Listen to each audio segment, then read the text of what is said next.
Olá, sejam todos bem-vindos ao meu canal. A história de hoje começa no Parque Florestal do Colorado. Esta cidade pacífica de 7.000 habitantes foi o lar de Joshua Maddox, que nasceu no dia 9 de março de 1990 e cresceu com seu pai Michael, seu irmão Zachary e suas duas irmãs Ruth e Kate. Era uma família linda e unida. Josh foi educado em casa por 2 anos, mas depois ele se matriculou na escola secundária de Woodland Park, sempre gostou de música e quando estava no ensino médio, ele se tornou um talentoso guitarrista. Ele passou a maior parte do seu tempo livre tocando com seus amigos ou escrevendo. No ensino médio, ele também criou uma série de histórias em quadrinhos e os compartilhou pela escola. Mas em 2006, uma tragédia atingiu o irmão mais velho de Josh.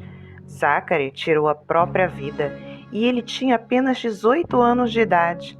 Toda a família sofreu um grande golpe e para Michael ficou claro que seus filhos nunca mais seriam os mesmos. Em maio de 2008, então com 18 anos de idade, mesmo ainda não tendo superado totalmente a perca de seu irmão, a perda precoce do seu irmão, seus amigos e colegas de escola o descreveram como um rapaz muito feliz, com um bom senso de humor.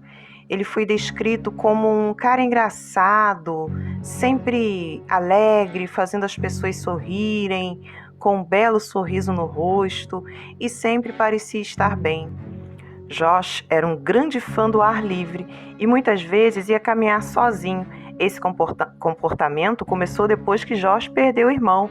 Ele se tornou um espírito livre, então ele queria estar só com a natureza, fazendo belas caminhadas, mas ele sempre voltava para casa logo. Em 8 de maio de 2008, Josh disse à sua irmã Kate que ele estava saindo para caminhar, porém, ele nunca mais voltou.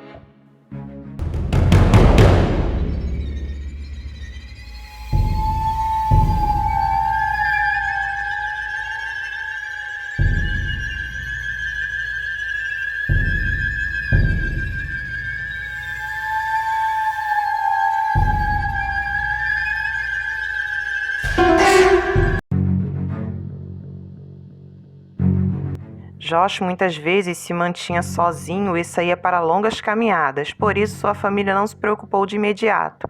Mas como ele não voltou para casa à noite, aí sim, começaram a se preocupar.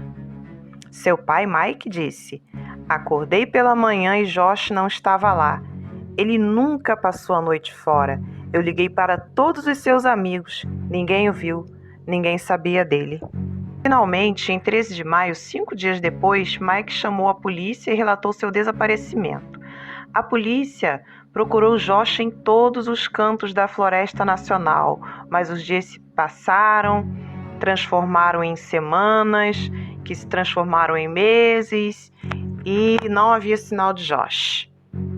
A última pessoa que ele falou foi com sua irmã Kate, quando ele saiu de casa pela última vez. Kate enviava mensagens para seu irmão através de uma rede social todos os dias, na esperança de que um dia ele respondesse.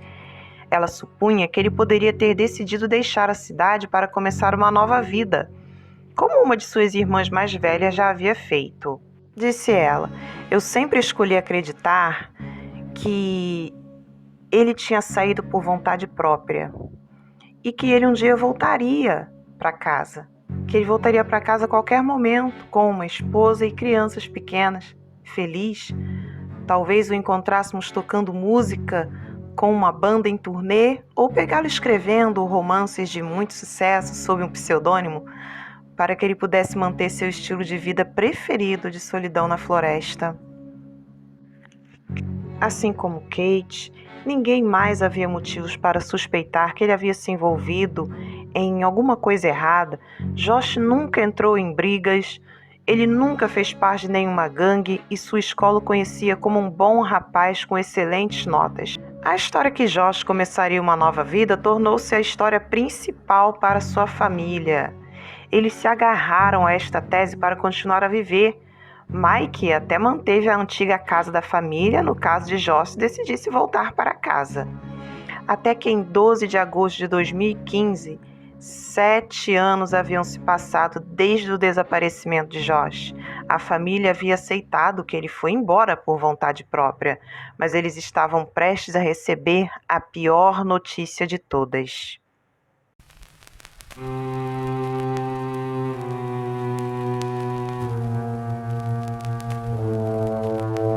Chuck Murphy, proprietário de uma empresa de construção local, decidiu demolir uma de suas velhas cabanas na floresta. Havia tempos que não ia lá. O lugar estava úmido, cheirava mal, havia fezes de guaxinim por todo lado. Realmente não tinha razão para ir lá, exceto para demolir e fazer uma nova construção no lugar. Foi quando os construtores quebraram a chaminé e encontraram um corpo em seu interior. Chuck fez a terrível descoberta do corpo de um jovem espremido em posição fetal, com as pernas acima da cabeça. Josh estava espremido dentro da chaminé de cabeça para baixo, cerca de 1 metro acima do solo. Os construtores descreveram o corpo como se estivesse mumificado. Rapidamente chamaram a polícia, que chegou ao local com o legista do condado. Com a ajuda de um técnico forense, eles identificaram os restos mortais como de Josh. A notícia devastou a família. A realidade brutal de seu desaparecimento finalmente bateu neles. Que ele não estava morando em algum lugar bonito, fazendo músicas ou escrevendo livros, mas, pelo que tudo indica, ele teve uma morte solitária assim que saiu de casa em 2008, sem ninguém para ouvi-lo ou salvá-lo. A notícia da descoberta de Josh rapidamente ganhou as manchetes em todo o país, mas o caso estava longe de ser encerrado. Na verdade, havia mais perguntas do que resposta. O corpo foi encontrado vestindo apenas uma camisa térmica. Ele estava nu da cintura para baixo.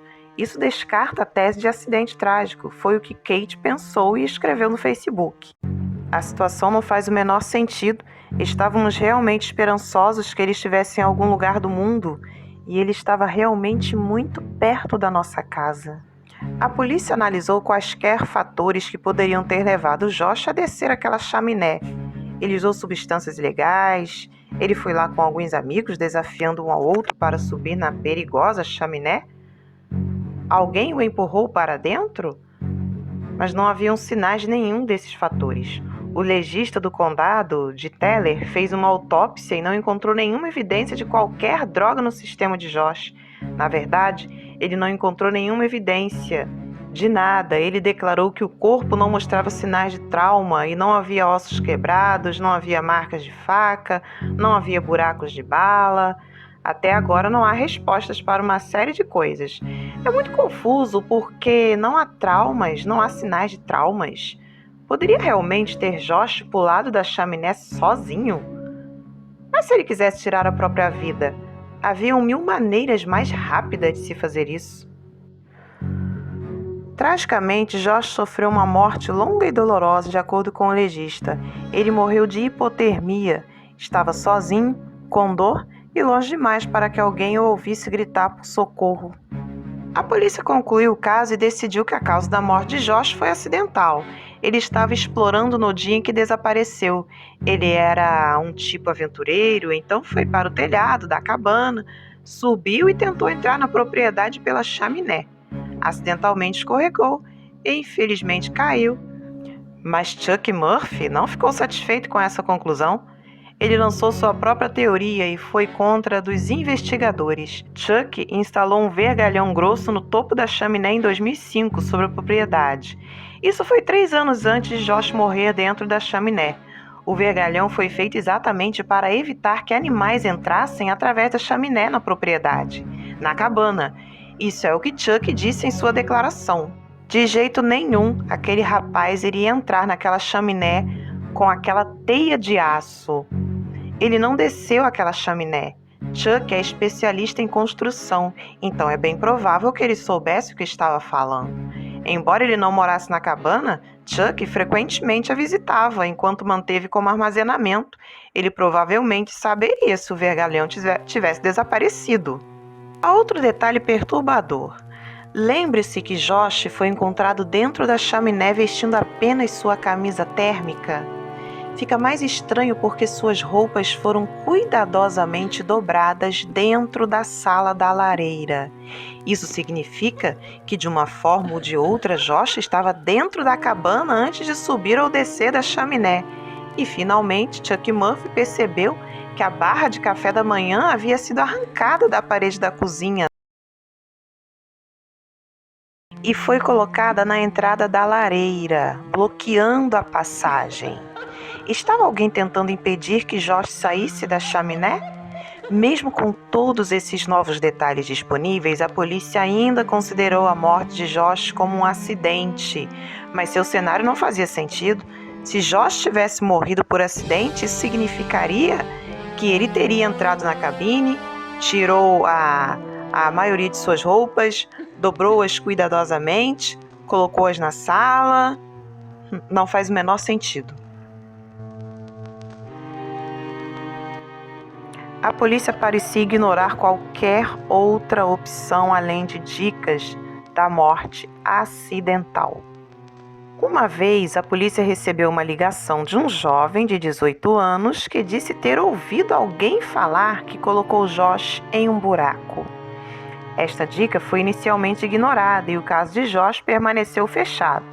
Mas alguns anos depois, um dos colegas de Josh postou em uma rede social: "Eu fui para o ensino médio com um hippie magrelo chamado Andy, que tocou guitarra em uma banda. Eu nunca fui amigo dele, ou qualquer coisa do tipo. Nunca fui com a cara dele. Mas um ano depois que me formei, um dos meus bons amigos, o Josh, começou a sair com ele e depois desapareceu. Ouvi dizer que Andy estava contando a outro amigo o seguinte: eu e Josh temos passado muito tempo juntos. Estamos planejando uma viagem ao Novo México. Não pensei muito nisso, até que alguém me mostrou esses artigos informando sobre a morte de Josh." De fato, o amigo de Josh não suspeitou de Andy quando desapareceu em 2008, porque não tinha ideia do que Andy acabaria fazendo.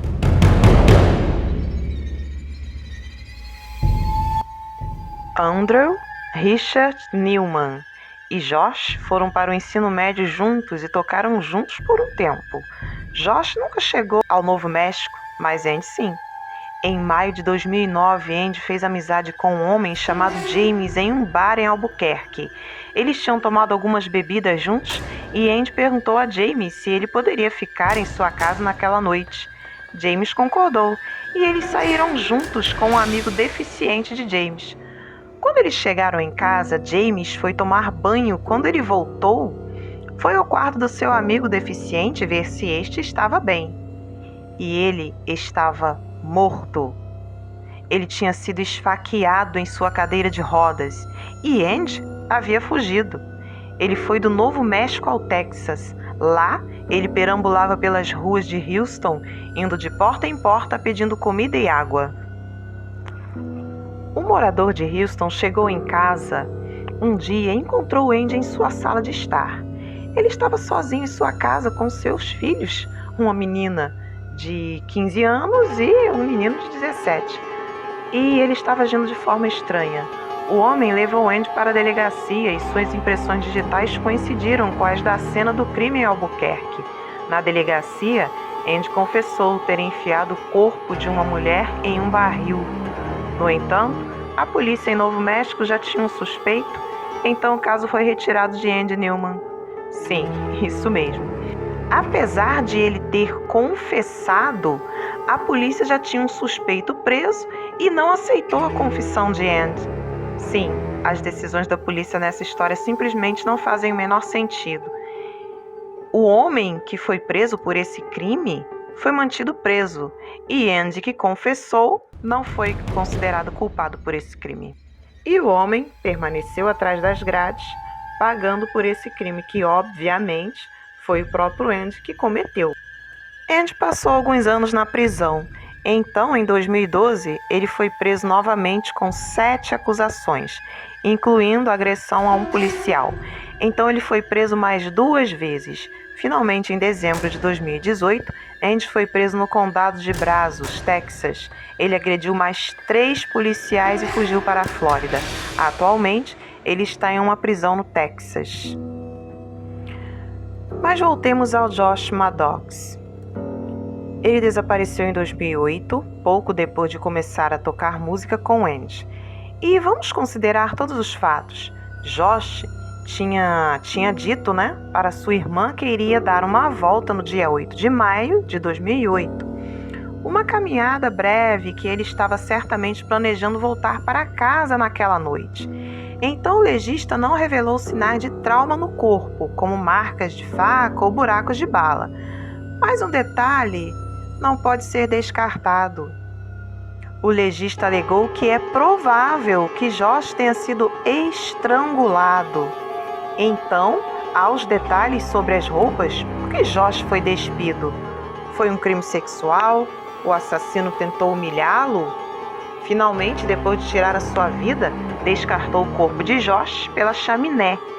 Ele arrancou a barra de café da parede da cozinha e colocou na frente da lareira, porque ele não queria que Josh fosse encontrado, caso alguém entrasse ali. Pessoas ao redor do mundo vêm debatendo este caso e apontando seus dedos em direção de Andy Newman.